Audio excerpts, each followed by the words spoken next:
You know, when you're working on your game and you have this awesome idea that you're just convinced is better than anything you've done for the past months, and you're going to jump ship and go do that because that shiny object is hanging out over there? Well, today I'm going to talk about how you can deal with that and focus on your game instead of chasing those shiny objects one after the other and not finishing anything. My name's Kyle. I do videos like these on YouTube 2 times per week. Give me a subscribe right down there. For today's topic, we're going to jump into avoiding shiny object syndrome. And instead of just saying ignore the shiny object, I'm going to tell you a couple ways that you can acknowledge it and you can keep it around for later so that it's still useful to you. So hopefully these quick 3 things are going to help you out. They're things I like to use and I think they're useful. I think you will too. Let's jump in. Number 1, just keep an idea log and document that idea.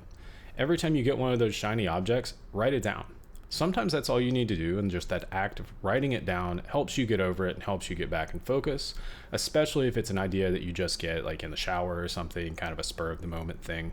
Idea logs are great for that, and you can always revisit them later. Even if you don't remember exactly what that idea was, it can jog your memory a little bit and get new ideas going. Idea logs are also super useful for having a backlog of things that you can go look at when you're not sure what to work on or you want to start a new project. You're not starting from scratch that way. These idea logs can be anything from a markdown document like in Obsidian, like ones that I use. That's actually what I do for all of my YouTube videos, and I try to put them together into something useful through looking at them and being inspired by previous topics. Another thing you can do that's helpful is keep a spreadsheet of these. I've done it before as well, and it's useful for organizing the ideas and giving yourself like a little mini template for how to track your ideas. Regardless of how you do it, keep it lightweight and keep it really raw. You're not going in depth every time you go in there. Every new idea doesn't get its own full page write-up. The point is to keep it raw and keep it quick so that you can document those ideas and get back to what you're working on. It can also be a good idea to go back and grind through all those ideas, identify ones that are useful, or combine different ideas into something more useful. And that's what gets us to our second thing that you can look at specifically for game ideas, is to write a simple 1-page game design document. Think of that idea log that I just talked about as a way to filter your past ideas until you get something that you could take action on. Now, you're going to say, wait a minute, you're telling me to go do more work on the thing, and you also told me to not chase that thing and not chase that shiny object. Yeah, both of those are true. Why am I saying this though? Because it shouldn't take you long to write that 1-page game design document. I'm talking like maybe an hour, maybe 2 hours. But the point of doing that is so that you don't lose the thought in the moment.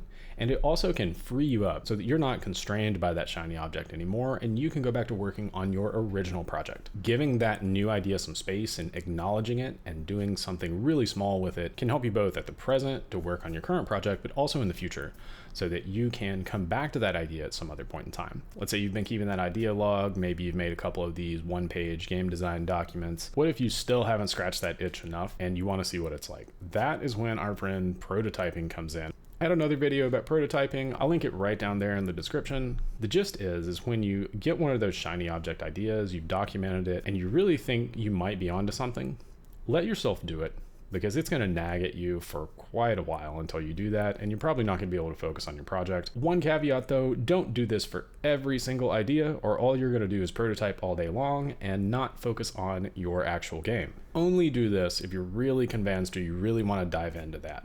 With that prototype though, this part's really important. Keep it short. I'm talking maybe even a couple hours. At max, don't spend more than a day on that.